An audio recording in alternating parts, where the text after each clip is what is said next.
Mushaf Rasm Uthmani, himpunan rasmi tulisan Al-Quran, berdiri sebagai bukti pemeliharaan wahyu terakhir Allah. Teks suci ini, yang dihormati oleh lebih pada 1 bilion umat Islam di seluruh dunia, bukan sekadar buku, tetapi satu keajaiban yang hidup, cahaya yang membimbing manusia sepanjang zaman. Sejarahnya bermula sejak zaman Khalifah ketiga, Uthman ibn Affan. Semoga Allah meredhainya. Uthman, sahabat karib Nabi Muhammad SAW, memainkan peranan penting dalam memastikan pemeliharaan Al-Quran pada masa perkembangan dan perubahan pesat dalam masyarakat Islam. Menyedari potensi percanggahan dalam bacaan ketika Islam tersebar, beliau membentuk sebuah jawatan kuasa untuk menetapkan versi standar Al-Quran. Ini adalah tugas yang besar, memerlukan dedikasi dan ketepatan yang tinggi. Jawatan kuasa ini, yang terdiri daripada sahabat-sahabat terkemuka Nabi Muhammad SAW, dengan teliti menyusun ayat-ayat yang diwahyukan kepada Nabi, bergantung pada catatan bertulis dan ingatan mereka yang telah menghafal Al-Quran. Usaha mereka memastikan mesej ilahi Al-Quran kekal utuh dan suci. Mushaf yang terhasil, yang dikenali sebagai Rasm Uthmani, menjadi teks yang berautoriti bagi umat Islam di seluruh dunia. Ia diedarkan ke pelbagai wilayah, memastikan keseragaman dalam bacaan dan pemahaman Al-Quran. Sungguh menakjubkan bahawa walaupun telah berlalu lebih 1400 tahun, Al-Quran yang kita pegang hari ini tetap sama dengan yang disusun pada zaman Uthman. Rangkaian pemeliharaan yang tidak putus ini tidak dapat ditandingi dalam sejarah manusia. Pemeliharaan ini adalah keajaiban itu sendiri, bukti janji Allah untuk melindungi wahyu terakhirnya. Ketekalan Al-Quran selama berabad-abad adalah sumber kebanggaan dan keimanan yang besar bagi umat Islam. Mushaf Rasm Uthmani bukan sekadar buku, ia adalah amanah suci, suar panduan untuk seluruh manusia. Ajarannya telah membentuk tamadun, memberi inspirasi kepada ramai individu, dan memberi ketenangan di saat-saat kesusahan. Halaman-halamannya mengandungi firman Allah yang diwahyukan kepada Nabi Muhammad SAW selama 23 tahun. Wahyu ini menyentuh pelbagai aspek kehidupan, daripada tingkah laku pribadi hingga undang-undang masyarakat, menawarkan panduan komprehensif untuk menjalani kehidupan yang benar. Mesej Al-Quran adalah abadi, mengatasi masa dan tempat. Ia berbicara kepada intipati kewujudan manusia, menangani dimensi rohani, moral dan sosial kehidupan. Ajarannya menyentuh seluruh keadaan manusia, memberikan panduan tentang soal iman, ibadah, moral dan hukum. Al-Quran menawarkan penyelesaian kepada cabaran yang dihadapi oleh individu dan masyarakat, menggalakkan keadilan, belas kasihan, dan persefahaman. Mushaf Rasm Uthmani, dengan formatnya yang standar dan teks yang dipelihara dengan teliti, memastikan mesej ilahi ini sampai kepada setiap generasi dalam bentuknya yang paling tulen. Para ulama dan orang beriman terus mengkaji dan merenungkan ayat-ayatnya, menimba hikmah dan inspirasi. Ia adalah sumber ketenangan, inspirasi dan panduan bagi umat Islam dan bukti kekuasaan dan keagungan firman Allah. Relevansi dan kesan mendalam Al-Quran terhadap kehidupan berjuta-juta orang adalah petunjuk yang jelas tentang asal-usul ilahi dan kebijaksanaannya yang abadi. Daripada yang muda hingga yang tua, Al-Quran terus menjadi bahagian penting dalam kehidupan seorang Muslim. Ia dibacakan dalam solat harian, dihafal dan dipelajari secara mendalam. Peranan Al-Quran dalam membentuk akhlak dan kerohanian masyarakat Islam tidak dapat dinafikan. Seni khat Al-Quran, tradisi yang dihormati, mencerminkan rasa hormat dan kasih sayang yang mendalam yang dimiliki oleh umat Islam terhadap Al-Quran. Setiap goresan pena adalah penghormatan kepada firman ilahi, manifestasi pengabdian dan penghormatan. Di seluruh dunia, Al-Quran menyatukan umat Islam, mengatasi batas budaya dan geografi. Ia adalah benang merah yang menyatukan umat Islam yang pelbagai, memupuk rasa persatuan dan persaudaraan. Butiran rumit skrip Al-Quran, keindahan kaligrafinya, dan kedalaman mesej semuanya menyumbang kepada statusnya yang dihormati. Al-Quran bukan sekadar dibaca, ia dialami, dirasai dan dihayati. Dalam saat-saat renungan dan doa, Al-Quran memberikan kejelasan dan arah. Ia adalah sumber kekuatan dan ketenangan, peringatan tentang kehadiran dan bimbingan Allah dalam setiap aspek kehidupan. Keluarga berkumpul di sekitar Al-Quran, mengajar dan belajar bersama, menurunkan ajarannya dari satu generasi ke generasi berikutnya.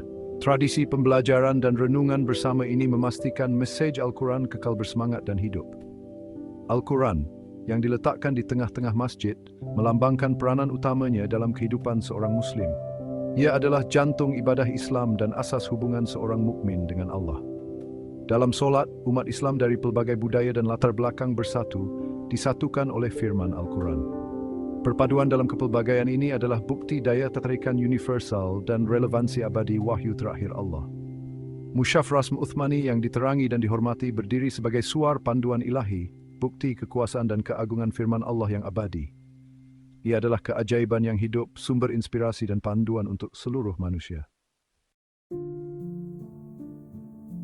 Struktur Al-Quran adalah menakjubkan seperti mesejnya. Ia adalah permadani ilahi yang ditenun dengan kebijaksanaan yang mendalam dan reka bentuk yang rumit, mencerminkan pengetahuan penciptanya yang tidak terhingga. Ia terdiri daripada 114 bab yang dikenali sebagai surah, setiap satu dengan nama dan tema yang unik. Surah-surah ini berbeza-beza panjang dan subjeknya, merangkumi pelbagai topik dari teologi dan hukum hingga moral dan panduan untuk tingkah laku pribadi. Surah-surah ini tidak disusun mengikut kronologi tetapi mengikut susunan tentu yang ditetapkan secara ilahi. Susunan ini bukanlah rawak tetapi bertujuan membimbing pembaca melalui perjalanan rohani yang mengatasi masa dan ruang. Surah terpanjang, Al-Baqarah, lembu betina, muncul kedua, mengandungi 286 ayat. Ia merangkumi pelbagai topik termasuk hukum, solat, puasa dan kisah Adam dan Hawa. Manakala yang terpendek, Al-Kautsar, nikmat yang banyak, adalah yang ke-108, hanya terdiri daripada 3 ayat. Walaupun ringkas, ia membawa mesej yang kuat tentang rahmat dan limpah kurnia ilahi. Susunan yang kelihatan tidak konvensional ini adalah disengajakan, mencerminkan kebijaksanaan ilahi di sebalik penyusunan Al-Quran. Setiap surah dan ayat diletakkan dengan tepat, mewujudkan keseimbangan yang harmoni yang meningkatkan mesej keseluruhan. Al-Quran mengandungi lebih 6,200 ayat, setiap satu mutiara hikmah. Ayat-ayat ini dikenali sebagai ayat dan panjangnya berbeza-beza. Ada yang hanya beberapa tah perkataan dan ada yang memanjang hingga beberapa baris. Sesetengah ayat adalah ringkas dan terus, manakala yang lain adalah terperinci. Setiap satu mempunyai tujuan tertentu dalam menyampaikan mesej Allah. Kepelbagaian dalam panjang dan gaya ayat menambah kedalaman dan kekayaan Al-Quran. Bahasa Al-Quran ialah bahasa Arab, terkenal dengan kefasihan dan kedalamannya. Bahasa Arab dengan kosakata yang kaya dan nuansa ekspresif sangat sesuai untuk menyampaikan makna yang mendalam dan selok-belok mesej ilahi.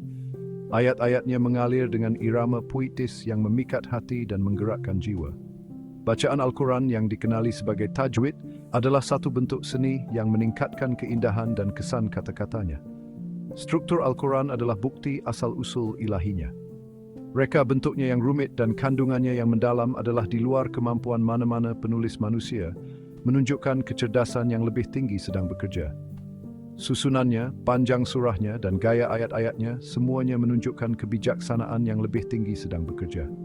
Al-Quran bukan sekadar kitab ajaran agama, ia adalah panduan komprehensif untuk kehidupan, menawarkan kebijaksanaan dan panduan untuk setiap aspek kewujudan manusia. Ia bukanlah himpunan kata-kata secara rawak, tetapi karya agung yang dibuat dengan teliti. Simfoni kata-kata yang bergema dengan hati nurani manusia yang paling dalam. Struktur, bahasa dan mesej Al-Quran semuanya berfungsi bersama untuk mewujudkan panduan yang abadi dan universal untuk manusia. Mushaf Rasm Uthmani dibahagikan kepada 30 bahagian yang sama panjang yang dikenali sebagai juz, dengan bentuk jamaknya ajiza. Pembahagian ini merupakan aspek penting dalam struktur Al-Quran.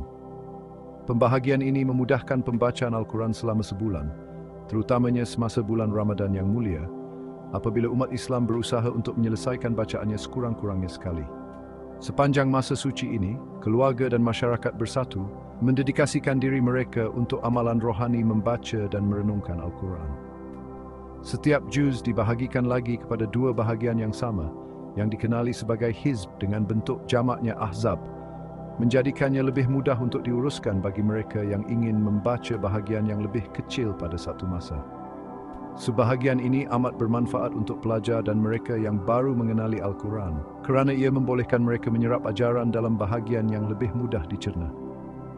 Pembahagian Al-Quran kepada 30 juz ini bukanlah sewenang-wenangnya. Ia adalah reka bentuk yang teliti yang selaras dengan irama semula jadi kehidupan dan kalender lunar. Ia mencerminkan kepentingan keseimbangan dan kesederhanaan dalam Islam. Al-Quran menggalakkan pendekatan yang seimbang terhadap kehidupan, di mana tanggungjawab rohani, pribadi, dan komunal diselaraskan. Sama seperti bulan lunar terdiri daripada kira-kira 30 hari, Al-Quran dibahagikan kepada 30 bahagian, membolehkan umat Islam terlibat dengan mesejnya secara beransur-ansur dan konsisten sepanjang bulan. Penjajaran dengan kalendar lunar ini menggariskan kait Al-Quran dengan kehidupan seharian umat Islam, mengintegrasikan amalan rohani dengan alam semula jadi. Pembahagian ini juga menonjolkan kepraktisan Al-Quran sebagai panduan untuk kehidupan seharian. Ajarannya direka bentuk untuk mudah diakses dan diaplikasikan, memberikan panduan yang boleh dilaksanakan dalam situasi seharian. Ajarannya bukanlah bertujuan untuk membebankan, tetapi untuk diserap dan dilaksanakan secara beransur-ansur. Dengan mengambil hikmah Al-Quran dalam bahagian yang lebih kecil dan terkawal, umat Islam boleh merenungkan maknanya secara mendalam dan mengaplikasikan pengajarannya dengan teliti. Dengan membahagikan Al-Quran kepada bahagian yang terkawal, umat Islam digalakkan untuk menjadikan bacaannya sebagai sebahagian daripada kehidupan mereka. Amalan ini memupuk hubungan yang berterusan dengan Yang Maha Esa, memastikan bahawa makanan rohani yang disediakan oleh Al-Quran sentiasa hadir dalam rutin harian mereka. Struktur Al-Quran dengan pembahagiannya kepada juz dan hizb, dengan itu berfungsi sebagai alat praktikal untuk pertumbuhan dan refleksi rohani, membantu Islam untuk hidup selaras dengan ajaran setiap hari. Al-Quran menekankan konsep Tauhid, keesaan Allah, sebagai mesej utamanya yang paling mendalam. Konsep ini tertanam deeply dalam struktur Mushaf Rasm Uthmani. Nombor 1, yang melambangkan perpaduan, muncul dengan jelas di seluruh Al-Quran. Hanya ada satu Al-Quran yang diwahyukan kepada seorang Nabi untuk satu umat manusia. Ini menekankan kesejagatan mesej Allah dan persaudaraan semua orang yang beriman. Al-Quran terdiri daripada 114 surah, dan jumlah digit dalam 114 sama dengan 6, 1 tambah 1 tambah 4 sama dengan 6. Menariknya, bilangan ayat dalam surah pertama Al-Fatihah, pembukaan, juga berjumlah 6, 7 ayat dengan Bismillah. Resonans berangka ini menonjolkan kepentingan Al-Fatihah yang sering dirujuk sebagai intipati Al-Quran. Pengulangan nombor 6 ini, yang diperoleh daripada bilangan surah dan ayat surah pembukaan, seterusnya menekankan konsep Tauhid. Seperti Esa, mesejnya satu, dan ini semua terpecengkom di pembukaan Al-Quran. Al-Quran ni, dia selalu tekankan konsep Tauhid. Maksudnya Allah itu Esa.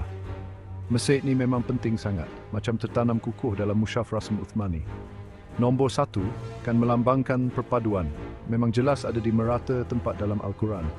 Al-Quran ni satu je diturunkan kepada seorang Nabi untuk satu umat manusia. Ini tunjuk mesej Allah tu untuk semua orang, dan semua orang yang beriman ni macam adik-beradik. Al-Quran ada 114 surah. Kalau kita tambah semua digit tu, 1 tambah 1 tambah 4, jadi 6.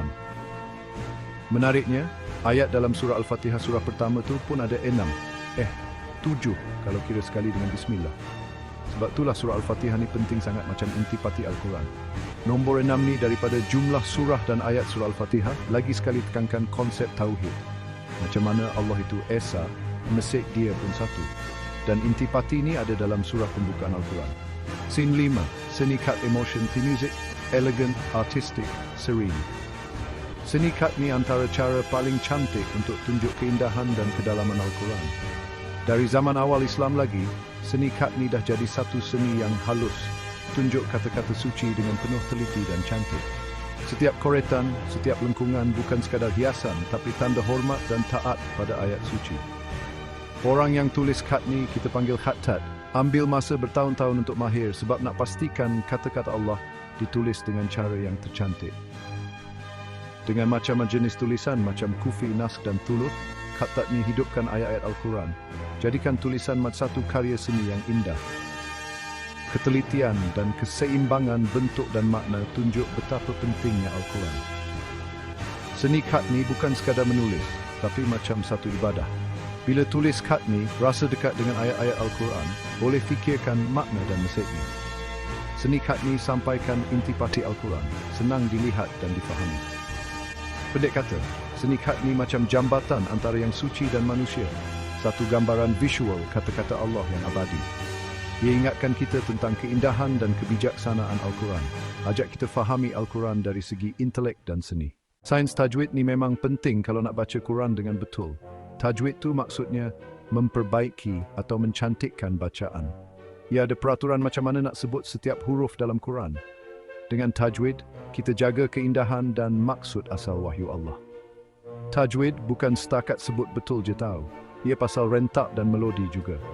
Peraturan tajwid ajar kita pasal intonasi, berhenti sekejap dan berhenti panjang. Semua ni buat orang yang dengar lebih faham dan rasa terkesan. Bacaan yang tepat ni tanda hormat kita pada kalam Allah. Belajar tajwid ni memang kena teliti. Biasanya orang belajar bertahun-tahun untuk kuasai semua peraturan.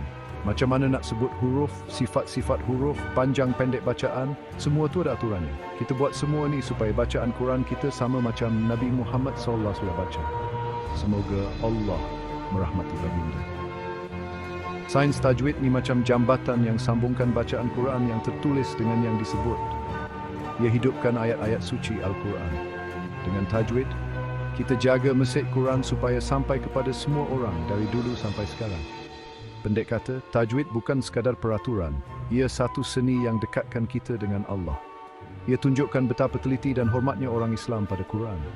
Tajwidkan bacaan Quran sentiasa memberi kesan yang mendalam kepada sesiapa yang mendengar.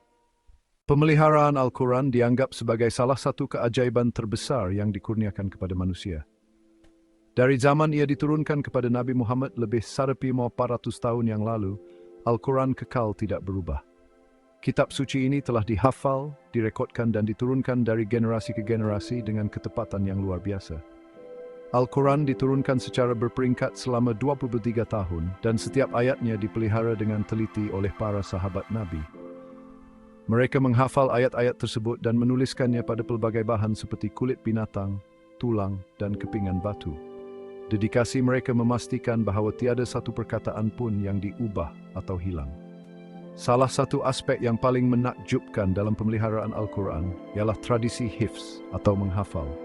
Berjuta-juta umat Islam di seluruh dunia yang dikenali sebagai hafiz telah menghafal keseluruhan Al-Quran. Amalan ini menjadi bukti hidup tentang keaslian Al-Quran dan perlindungan Tuhan. Selain menghafal, Al-Quran juga dipelihara melalui penyalinan yang teliti. Cendekiawan Muslim terdahulu telah membangunkan sistem tanda baca dan simbol yang sangat canggih untuk memastikan sebutan dan bacaan teks yang betul. Sistem ini telah dikekalkan dengan setia dalam setiap salinan cetakan Al-Quran, menjaga keutuhan linguistik dan fonetiknya. Pemeliharaan Al-Quran bukan sekadar catatan sejarah, ia adalah fenomena rohani yang mendalam. Ia mencerminkan janji Tuhan bahawa Al-Quran akan kekal tidak berubah dan dilindungi sepanjang zaman. Janji ini menjadi sumber kebanggaan dan keyakinan yang besar bagi umat Islam, yang melihat Al-Quran sebagai panduan utama untuk manusia. Pada dasarnya, keajaiban pemeliharaan Al-Quran adalah bukti asal-usulnya yang suci dan dedikasi yang tidak berbelah bahagi daripada komuniti Muslim. Ia adalah keajaiban hidup yang terus memberi inspirasi dan membimbing berjuta-juta orang beriman di seluruh dunia. Pemeliharaan Al-Quran bukan sekadar memelihara teks. Ia adalah tentang memelihara cara hidup, hubungan dengan Tuhan, dan panduan untuk seluruh umat manusia. Peranan para ulama dalam memelihara dan memahami Al-Quran memang tak terhingga. Dari zaman awal Islam lagi, ulama dah mendedikasikan hidup mereka untuk mengkaji, mentafsir dan mengajar Al-Quran. Ilmu dan komitmen mereka yang mendalam telah memastikan kitab suci ini kekal mudah difahami oleh semua generasi. Para ulama telah mengkaji Al-Quran dengan teliti, membangunkan kaedah tafsir yang rumit untuk menjelaskan makna dan implikasinya. Disiplin ini yang dikenali sebagai tafsir, memberikan pemahaman yang menyeluruh tentang ayat-ayat Al-Quran, konteks dan mesej tersirat. Melalui tafsir, ulama telah menerangkan hikmah dan panduan yang tertanam dalam Al-Quran, menjadikannya relevan dengan pengalaman manusia yang sentiasa berubah. Selain tafsir, ulama juga fokus pada aspek linguistik Al-Quran. Mereka telah menganalisis tata bahasa, sintaksis dan ciri-ciri stilistiknya, menunjukkan kefasihan dan ketepatan bahasa Arab yang tiada tandingan di mana ia diturunkan. Kajian linguistik ini telah memelihara keindahan asal Al-Quran dan memastikan mesejnya disampaikan dengan jelas. Sumbangan ulama bukan setakat tafsir dan analisis linguistik sahaja. Mereka juga memainkan peranan penting dalam perkembangan perundangan Islam atau fiqh yang menerbitkan hukum dan garis panduan etika daripada Al-Quran. Dengan menggunakan metodologi yang ketat, ulama telah merumuskan sistem perundangan yang komprehensif yang mengawal pelbagai aspek kehidupan umat Islam daripada tingkah laku peribadi hingga norma masyarakat. Lebih-lebih lagi, ulama telah berperanan penting dalam memelihara Al-Quran melalui penubuhan institusi pendidikan. Madrasah dan universiti telah menjadi pusat pembelajaran di mana Al-Quran diajar, dihafal dan dikaji secara mendalam. Institusi ini telah melahirkan generasi ulama yang meneruskan legasi keilmuan Al-Quran, memastikan ajarannya disampaikan dengan tepat dan penuh hormat. Peranan ulama bukan hanya terhad pada masa lalu. Di zaman moden ini, mereka terus terlibat dengan isu-isu semasa, memberikan pandangan dan penyelesaian berdasarkan kerangka Al-Quran. Kerja mereka merapatkan jurang antara hikmah kuno dan cabaran moden, menunjukkan kerelevanan Al-Quran yang abadi. Akhirnya, dedikasi ulama terhadap Al-Quran adalah bukti cinta dan penghormatan mereka yang mendalam terhadap wahyu ilahi ini. Usaha gigih mereka telah memelihara integriti Al-Quran dan memastikan cahayanya terus bersinar terang sepanjang zaman, membimbing manusia ke arah jalan kebenaran dan pencerahan. Pengaruh Al-Quran terhadap masyarakat memang mendalam dan meluas. Sejak awal perkembangan Islam lagi, Al-Quran telah menjadi sumber panduan, inspirasi, dan perubahan. Ia telah membentuk asas moral dan etika masyarakat, memupuk rasa keadilan, belas kasihan, dan tanggungjawab. Ajaran Al-Quran telah mengilhami banyak tindakan kebajikan dan kesejahteraan sosial. Penekanannya terhadap membantu mereka yang memerlukan, menjaga anak yatim, dan menyokong mereka yang kurang bernasib baik telah membawa kepada penubuhan pelbagai institusi dan inisiatif amal sepanjang sejarah. Tindakan kebaikan ini bukan sahaja meringankan penderitaan, tetapi juga mengukuhkan ikatan komuniti dan perpaduan. Selain impak sosialnya, Al-Quran juga menjadi pemangkin kepada perkembangan intelektual dan budaya. Galakannya terhadap ilmu dan pembelajaran telah membawa kepada perkembangan sains, seni, dan kesusasteraan dalam dunia Islam. Para cendekiawan dan pemikir telah menggunakan kebijaksanaan Al-Quran untuk meneroka pelbagai bidang pengajian, menyumbang kepada kemajuan tamadun manusia. Mesej perpaduan dan persaudaraan dalam Al-Quran telah melangkaui batas geografi dan budaya, menyatukan manusia di bawah tujuan yang sama. Nilai-nilai universalnya telah memupuk rasa kekitaan dan identiti di kalangan umat Islam di seluruh dunia, mewujudkan komuniti global yang terikat dengan iman dan prinsip-prinsip yang dikongsi bersama. Lebih-lebih lagi, penekanan Al-Quran terhadap keadilan dan kesaksamaan telah mengilhami gerakan perubahan dan pembaharuan sosial. Ajarannya telah menjadi sumber kekuatan dan motivasi bagi mereka yang berusaha untuk menangani ketidakadilan dan mempromosikan hak asasi manusia. Warisan Al-Quran yang berkekalan ini terus memberi inspirasi kepada individu dan masyarakat untuk berusaha mewujudkan dunia yang lebih adil dan saksama. Impak Al-Quran terhadap masyarakat adalah bukti kepada kerelevanannya yang berterusan dan kuasa transformasinya. Ajarannya terus membimbing dan memberi inspirasi kepada manusia dari semua peringkat umur, latar belakang, dan lapisan masyarakat, menerangi jalan menuju dunia yang lebih baik dan lebih harmoni. Akhirnya, pengaruh Al-Quran terhadap masyarakat mencerminkan kebijaksanaan ilahi dan mesejnya yang abadi. Ketika kita mengharungi kerumitan dunia moden, ajarannya tetap menjadi sumber cahaya, menawarkan harapan, panduan, dan inspirasi untuk generasi akan datang. Assalamualaikum semua. Bila kita fikirkan tentang masa depan, Mushaf, iaitu kitab suci Al-Quran, tetap ada tempat istimewa dalam hati umat Islam seluruh dunia. Memelihara kitab suci ini bukan sekadar tradisi lama, tapi amalan hidup yang sentiasa berkembang. Dengan kemajuan teknologi, Mushaf kini ada dalam pelbagai bentuk dan platform, memudahkan orang ramai di seluruh dunia untuk mengaksesnya. Al-Quran digital kini ada di telefon pintar, tablet dan komputer, membolehkan kita membaca, mendengar, dan mengkajinya di mana-mana sahaja. Mushaf digital ini dilengkapi dengan ciri-ciri yang membantu pemahaman dan pembelajaran, seperti terjemahan dalam pelbagai bahasa, tafsir, dan alat interaktif untuk menghafaz dan membaca. Perkembangan teknologi ini memastikan Al-Quran kekal relevan dalam kehidupan seharian, mengukuhkan hubungan kita dengan kalamullah. Lebih-lebih lagi, masa depan Musyaf juga terletak di tangan generasi muda. Inisiatif dan program pendidikan yang mengajar pengajian Al-Quran kepada kanak-kanak dan remaja semakin berkembang. Program ini bukan sahaja fokus pada bacaan dan hafazan, tetapi juga menekankan pemahaman makna dan pengaplikasian ajarannya dalam kehidupan seharian. Peranan ulama dan pendidik dalam memelihara dan menyebarkan ilmu Al-Quran juga amat penting.